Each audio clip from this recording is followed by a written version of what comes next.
ওই সেতু পাড়ায় ইউরোপে চলে গেলেন, আবার সেতু দিয়ে এই সাইডে এসে দেখলেন যে ইউরোপের গেট বন্ধ। তো কচ্ছপের সাথে খরগোশের দৌড় প্রতিযোগিতা, ভাবা যায় কোনো কিছু? আসসালামু আলাইকুম ওয়া রাহমাতুল্লাহ। ছোটোবেলা আমরা সবাই কিন্তু হলো খরগোশ এবং হলো কচ্ছপের দৌড় প্রতিযোগিতার এই গল্পটা শুনছি, আমরা সবাই শুনছি। এটা শুধুমাত্র একটা পার্ট, মানে কচ্ছপের সাথে খরগোশের দৌড় প্রতিযোগিতা এটা কোনোভাবেই ভাই একটা ফেয়ার কম্পিটিশন না ভাই, কোনোভাবেই না। কচ্ছপের সাথে খরগোশের দৌড় প্রতিযোগিতা আসলে কিছু হয় এটা ভাই? এটার কোনো মিনিং আছে, যৌক্তিক কোনো কারণ? বেচারাকে আমরা যেটা করতে পারি মানে স্বাভাবিকভাবে, বাবা তোমার দৌড় প্রতিযোগিতা কিচ্ছু দেওয়ার দরকার নাই, তোমার গলায় একটা সার্টিফিকেট ঝুলাই দিয়ে ওইখানে লেখা দেয় যে তুমি ফেল। এতটুকু বেচারাকে অপমান করার জন্য যথেষ্ট। কচ্ছপের সাথে খরগোশের দৌড় প্রতিযোগিতা, ভাবা যায় কোনো কিছু? তো আমরা ভাবতে না পারলেও এটা একটা শিক্ষণীয় ঘটনা। গল্পই হয়, গল্পর মধ্যে আসলে অনেক সময় আপনি বাস্তবতা খুঁজে পাবেন না, অথবা আপনি স্বপ্ন দেখেন না অনেক সময়, যে স্বপ্নের মধ্যে আপনি আছেন বাংলাদেশ, হঠাৎ করে আপনি ওই সেতু পাড়ায় ইউরোপে চলে গেলেন, আবার সেতু দিয়ে এই সাইডে এসে দেখলেন যে ইউরোপের গেট বন্ধ।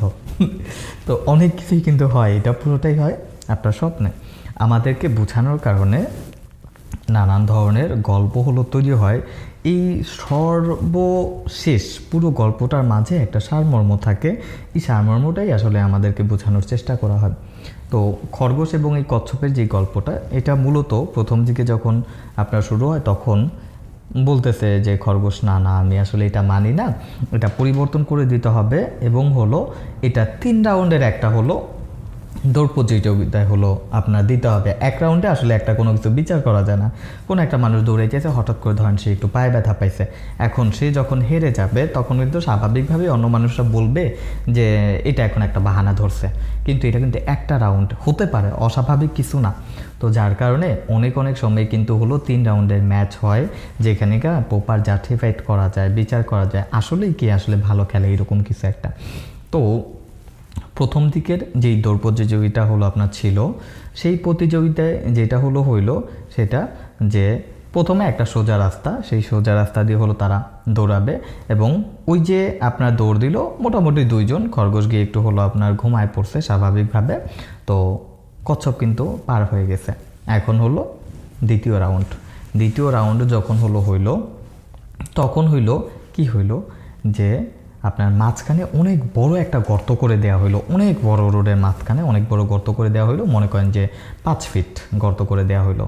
এখন যখন দ্বিতীয়বার হলো আপনার দৌড় প্রতিযোগিতা হয় তখন কিন্তু খরগোশ এক লাফে এই 5 ফিট জায়গা অতিক্রম করে, এবং হলো খরগোশ কিন্তু হলো জিতে যায়, কারণ নিচে অনেক গর্ত।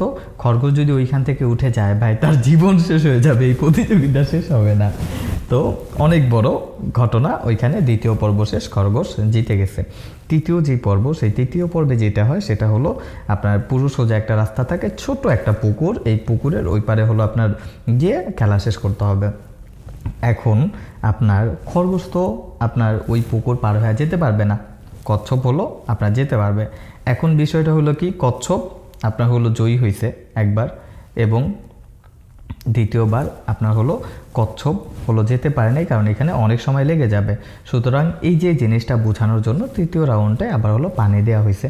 এখন এই পানি দিয়ে কিন্তু হলো আপনার কচ্ছপ যেতে পারবে, কিন্তু হলো খরগোশ যেতে পারবে না। তো কচ্ছপ এবং খরগোশ যে জিনিসটা করলো যে আচ্ছা দেখো, তুমিও একটা ম্যাচে হলো জিতছ, আমিও একটা ম্যাচে জিতছি, আমার যেই পারদর্শিতা সেটার কারণে হলো আমি একবার জিতছি, তোমার যেই পারদর্শিতা মানে হলো অল্প করে চলতে থাকা, সেটার কারণে তুমি একবার হলো জিতছ।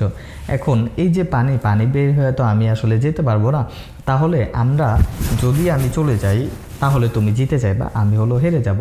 আমরা কীরকমভাবে করতে পারি না যে তুমি আমাকে তোমার পিঠে উঠাইলা, আমরা এই পুকুরটাকে হলো পার হয়ে গেলাম, তাহলে তুমিও পাস হয়ে গেলে আমিও পাস হয়ে গেলাম, যেহেতু বিষয়টা হলো সমান। তো এই যে গল্পটার এইটা হলো কিন্তু শেষ, যে এইখানে মূলত বিষয়টা এরকমভাবে বলা হয়েছে, কয়েকটা জিনিসকে আপনার মূলত ফোকাস করা হয়েছে। 1, সময়ের গুরুত্ব আপনার হলো দেয়া।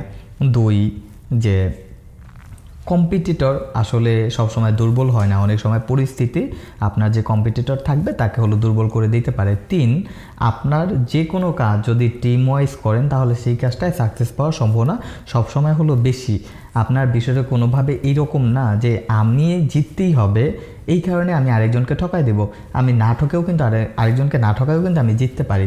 তো এইখানে সর্বশেষ যেইটা হইলো যে খরগোশ কচ্ছপ কিন্তু একই সাথে হলো পুকুর পার হলো এবং তারা দুইজনেই হলো কিন্তু বিজয়ী হলো। এখানে কেউ কিন্তু হেরে যায় নাই। তো জীবনের প্রতিটা স্তরে বিষয়গুলো কিন্তু এরকম না যে আমি জিততে হবে মানে হলো আমি জিততে হবে, তাতে কে হেরে গেল বা অন্যকে হারানোর কারণেই আমাকে জিততে হবে, এটা কিন্তু সব ক্ষেত্রে ইকুয়াল না, সব ক্ষেত্রে একরকম না। যার কারণে আমরা আসলে সবসময় একটা জিনিসের দিকে ফোকাস দিই, সেটা হলো team work, think together, be happy. এই জিনিসটা আমরা কিন্তু আসলে পালন করার চেষ্টা করি। একা একা আপনি কোনো একটা কাজ করতে পারবেন, আপনি কোনো একটা ভালো কাজ করতে পারবেন, ভালো একটা খাবার খেতে পারবেন, কিন্তু আপনি যখন একটা টিম ওয়াইজ কাজ করবেন তখন সেই কাজটা আসলে যে আনন্দটা আপনি পাবেন একা একা কাজ করে আসলে পাবেন না। তো এই গল্পের পুরো সারমর্ম হলো এইরকম যে আমাদেরকে সময়ের মূল্য দিতে হবে। পরিস্থিতি সবার জন্য একরকম নাই থাকতে পারে, তারপরও সবাইকে নিয়ে একসাথে টিমওয়ার্ক ওয়াইজ যদি আমরা হলো কাজ করি তাহলে কিন্তু আমরা সবাই আসলে বিজয়ী হতে পারবো।